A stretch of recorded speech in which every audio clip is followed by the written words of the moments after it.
The songwriting team of the Peach Pickers, which include Rhett Akins, Dallas Davidson, and Ben Hayslip, have earned numerous top hits together, writing songs for many of today's hottest artists. When you throw Luke Bryan into the mix, you might think they'll come away with a big-time party song. However, the foursome instead came up with the heartfelt hit, I Don't Want This Night to End.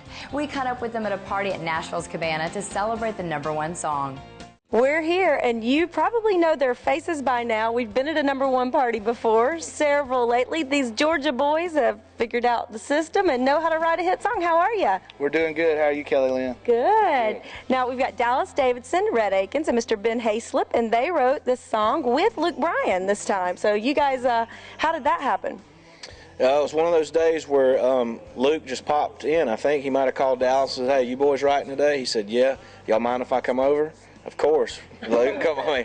No, we're kind of busy, bud. But yeah, Luke just popped over, and Ben had the title, and we knew that we wanted to do a song about getting your hands up.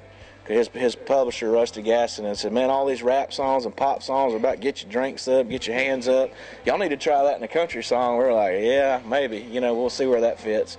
And for some reason, Luke loved it and grabbed a guitar and just started banging out a melody. And next thing you know, we got a song called I Don't Want This Night to End. And Dallas always says that I'm always like, I don't know, it's all right. But he said that day, I was like, this song's a hit. I called Dallas like at least 3 times a week going, Luke gonna sing this demo?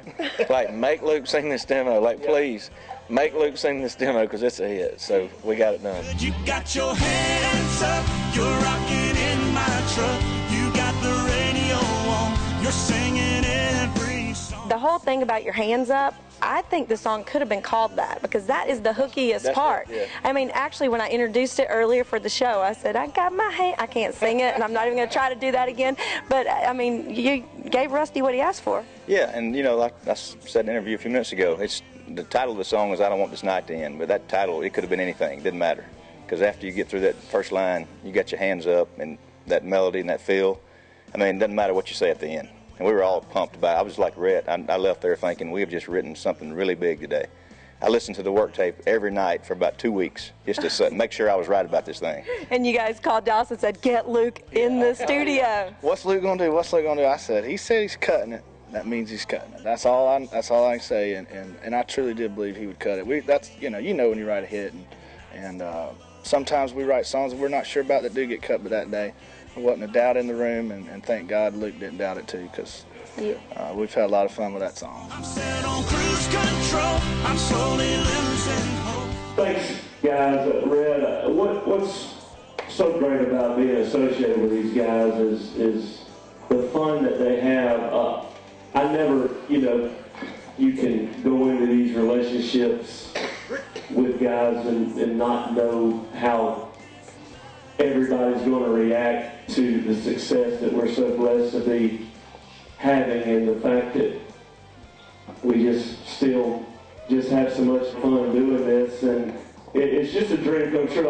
We'll forget after the CMT Awards, the performance. Rhett, we have a big after party at Dallas's, and we're partying, and Rhett's, he's feeling good by this time. He's like, hey, man, you went out there and you put on a performance like somebody who kidnapped your kids or something. I mean, just see it, but, they go beyond, and that's just one example of them going beyond and well beyond of things to build me up, to help me through this business and taking that confidence. I mean, I can't tell you the situations that Ben Hayslip has put his kids' baseball games in front of, going and doing that and missing opportunities to put his family in front of songwriting and stuff. And that's just so noble and so inspiring for me as a father, and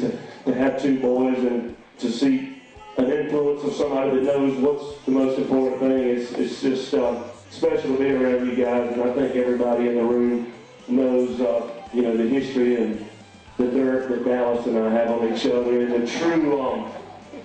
the true amazement and the true humbleness that that he and I still still can't believe that we have somehow weaved and negotiated this whole system of the music business and have been able to get to even one #1 song would have been way more than we would have ever imagined. So, you know, just focusing on us, thank you guys, and I just look forward to just so many more years of just kicking back and laughing at Rhett in the songwriting room, and somehow we leave with a song out of there. All I know is I don't want this night to end.